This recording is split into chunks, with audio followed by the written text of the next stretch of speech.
Ma copine a avoué qu'elle m'avait trompé. J'avais besoin d'un vrai mec, a-t-elle ricané. Mes amis ont pris son parti. J'ai juste souri, pris mes clés et je suis parti. Ce matin, mon téléphone a explosé sous 32 appels en absence. C'était un vendredi soir. Nous étions à notre endroit habituel. Lumière tamisée, boissons bon marché, le genre d'endroit où les anniversaires et les ruptures se fondent dans le bruit de fond. Elle portait mon sweat à capuche, celui qu'elle m'empruntait tout le temps. Il lui allait bien, comme toujours quand elle voulait quelque chose. Je ne savais pas que ce serait notre dernière nuit. La mise en scène. Elle s'est éclaircie la gorge pendant un moment de silence dans la conversation. Nos amis, 6 d'entre eux, étaient assis autour de la table, à moitié ivrés en plein fou rire. Alors, elle a dit, un peu trop fort. Je suppose que c'est le bon moment. Le silence s'est fait dans la pièce. Je l'ai regardée, attendant calmement. Elle s'est tournée vers moi avec un sourire narquois. Je t'ai trompé. Le mot ne m'a même pas piqué. Il a juste atterri. Comme quelque chose que l'on sait déjà mais que l'on fait semblant d'ignorer. Et honnêtement, a-t-elle ajouté, j'avais besoin d'un vrai homme, pas d'un type qui bosse au support technique et qui passe ses week-ends à réparer une voiture qui ne démarre toujours pas. Des rires. Leur rire. Mes amis, ils n'étaient pas choqués par ce qu'ils savaient. Personne ne m'a soutenu. Ben, celui que je considérais comme un frère, a trinqué avec elle. Putain, meuf, t'es cash. Mais honnête, je respecte ça. Maya a marmonné quelque chose sur le fait qu'ils l'avaient tous vu venir.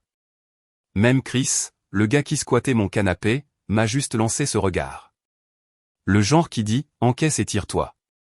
Alors, c'est ce que j'ai fait. Je n'ai pas crié. Je n'ai pas demandé d'explication.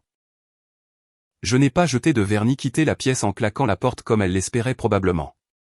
Je l'ai juste regardé, vraiment regardé, et je l'ai vu.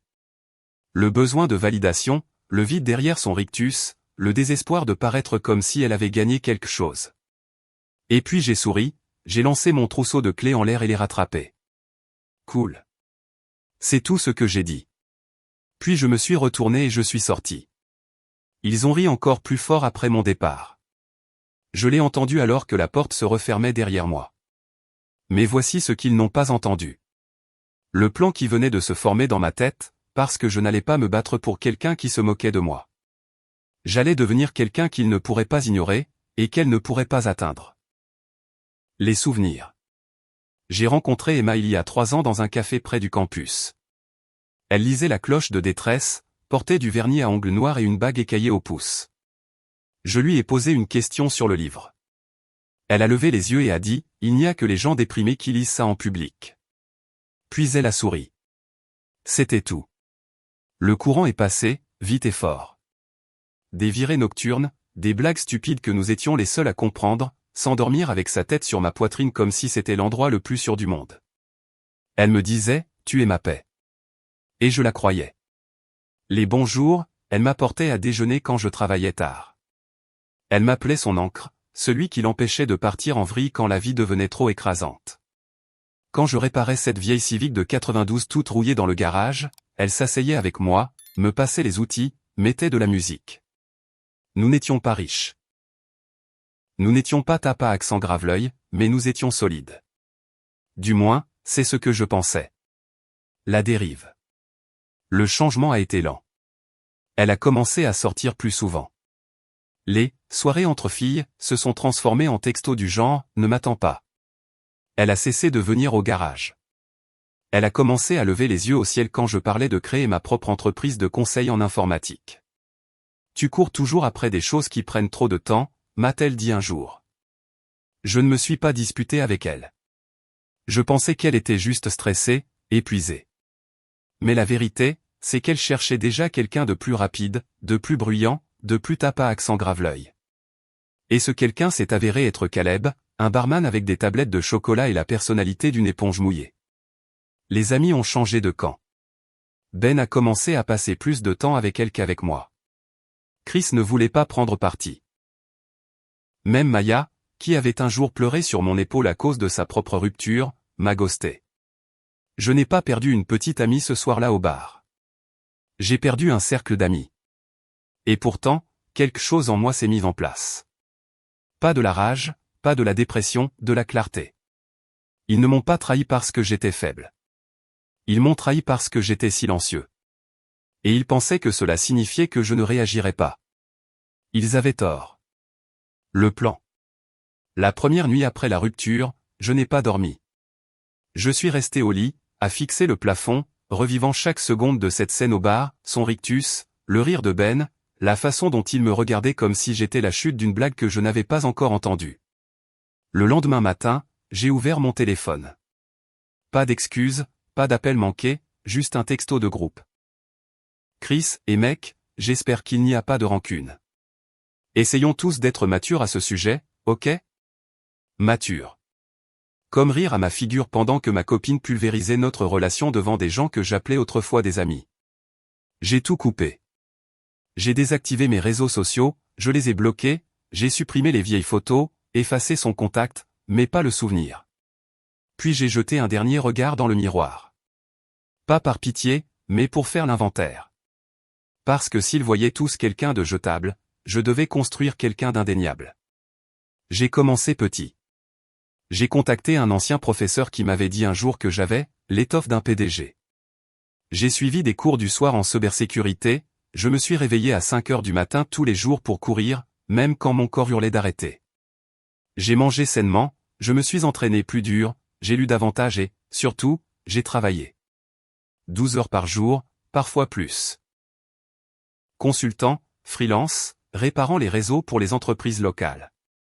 J'ai dit oui à tout pendant qu'ils buvaient, postaient et célébraient la trahison comme si c'était un trait de personnalité. Je construisais une version de moi-même qu'ils ne reconnaîtraient pas. Personne ne savait où j'étais passé. Ni Ben, ni Maya, ni Emma. Surtout pas Emma. Elle n'a pas cherché à me joindre, ne s'est pas excusée. Elle était trop occupée à publier des selfies sous une lumière douce avec Caleb et des légendes comme « L'amour gagne toujours ». Mignon. Voyons combien de temps l'amour dure quand l'argent se tarit, que le frisson s'estompe et que l'homme que tu as laissé derrière n'est plus derrière toi. Il est 10 pas devant. La transformation. 2 mois après la rupture. Pas de texto, pas de message, aucune trace de mon ancienne vie. Juste des calendriers, des routines et le silence. Et j'ai adoré chaque seconde. Le travail a explosé. Un de mes contrats de freelance a mené à un petit contrat, qui a mené à une recommandation, qui a mené à un contrat de service permanent. Bientôt, je gagnais plus en un mois que ce que je gagnais en 6. J'ai créé ma propre SARL, construit un site web épuré et sobre, et j'ai commencé à recevoir des messages privés d'entreprises qui ignoraient autrefois mes candidatures. Tout ça sans rien poster, sans rien dire à personne. Parce que la croissance la plus satisfaisante est celle que personne ne voit jusqu'à ce qu'elle soit achevée. J'ai perdu 8 kilos, arrêté les glucides, couru 6 jours par semaine, soulevé de la fonte, soigné ma peau, je me suis fait faire une vraie coupe de cheveux. La confiance n'est pas venue des compliments, mais de la discipline. J'ai commencé à m'habiller plus élégamment, non pas pour impressionner, mais parce que je me respectais enfin assez pour en avoir l'air. Un soir, j'ai aperçu mon reflet dans la vitrine d'un magasin. Je me suis arrêté et j'ai regardé. Est-ce qu'elle me reconnaîtrait maintenant? Peu importe. Cette version de moi ne l'aurait pas toléré 5 minutes. L'écho social a commencé. Je ne postais rien, mais d'autres le faisaient. J'ai commencé à apparaître sur des photos identifiées, lancement de clients, événements de réseautage, courses de charité. Quelques amis d'Emma suivaient encore ces gens-là. Et soudain, mon téléphone a recommencé à vibrer. Maya et l'inconnu. Tu as l'air en forme. J'espère que tu vas bien. Ben.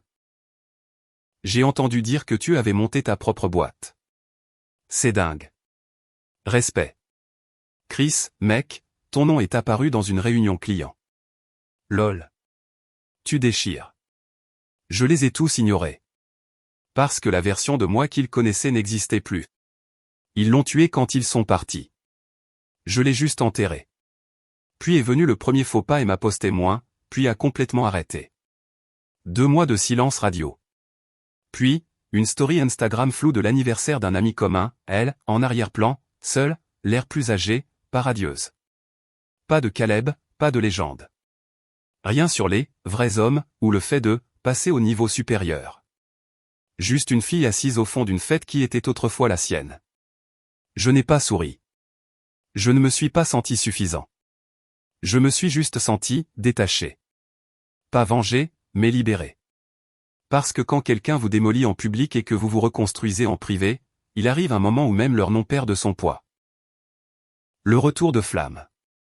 C'est arrivé un dimanche. Ciel gris, le café qui infuse.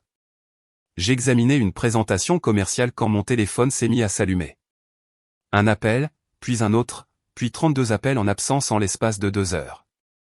Emma, Ben, et même Maya.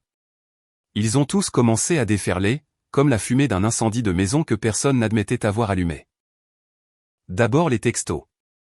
Emma, je sais que je suis la dernière personne de qui tu veux avoir des nouvelles, mais s'il te plaît, est-ce qu'on peut parler? Emma, tout s'est effondré. J'ai juste besoin de 5 minutes. S'il te plaît. Emma, j'ai merdé. Tu ne méritais pas ça. Je le vois maintenant. Puis Ben s'en est mêlé. Ben, yo mec, j'ai eu tort. Sérieux. On a tous eu tort. Ben, elle nous a raconté des trucs. Elle a dit que tu ne la traitais pas bien. Je ne connaissais pas la vérité. Exact. Ils ne la connaissent jamais, jusqu'à ce qu'ils ne soient plus invités. Puis Maya. Maya, j'ai été une lâche. Tu as toujours été le vrai. On a choisi un camp et maintenant elle pleure sur mon canapé. Maya, elle dit que tu ne répondras pas. Est-ce que ça va? J'allais bien. Pas elle. Et l'ironie, c'est qu'ils avaient passé des mois à traiter mon silence comme une faiblesse, mais maintenant, ils les rendaient fous. Le dernier message d'Emma est arrivé à minuit. Emma, je pensais vouloir quelqu'un d'excitant. Ce que j'ai eu, c'est quelqu'un de faux. Caleb est parti. Il m'a trompé. Il est fauché. Je suis fauché. Tu me manques. Mon Dieu, tu me manques. Emma, tu ne méritais pas ce que j'ai fait. Je le vois maintenant. Tu as été la meilleure chose dans ma vie. Emma, s'il te plaît, réponds juste. S'il te plaît.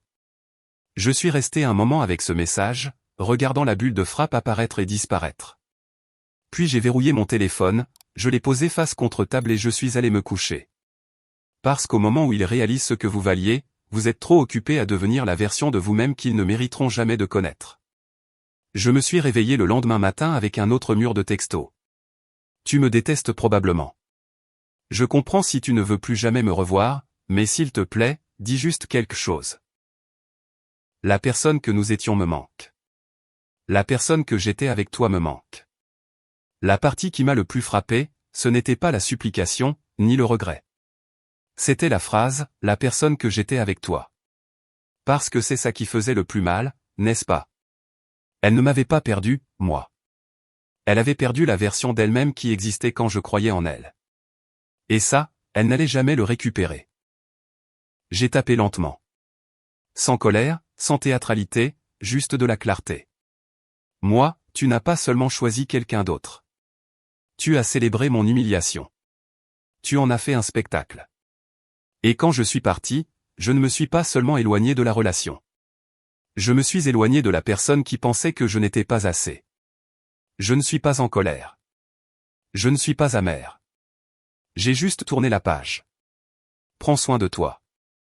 Puis j'ai bloqué son numéro. La clôture finale. Je n'ai pas attendu de réponse, car la meilleure des vengeances ne consiste pas à les briser. Elle consiste à devenir si inébranlablement entiers qu'ils ne peuvent même plus s'imaginer dans votre vie. Et pendant qu'ils tournent en rond dans leurs regrets, vous dormez paisiblement. Parce que la vengeance n'est pas toujours une question de feu. Parfois, c'est simplement ne jamais regarder en arrière. Cette vengeance était-elle justifiée, ou était-ce quelque chose de plus? Si cette histoire vous a captivé, si elle vous a fait réfléchir, ressentir ou vous souvenir, ne vous contentez pas de scroller. Cliquez sur j'aime, abonnez-vous, partagez-la. Car ici, chaque trahison a des conséquences et chaque abonné alimente le prochain récit obsédant. Laissez vos pensées en commentaire, nous lisons tout le monde. Merci de faire partie de Lauren S Story, où chaque histoire a son ombre et chaque silence cache une fin.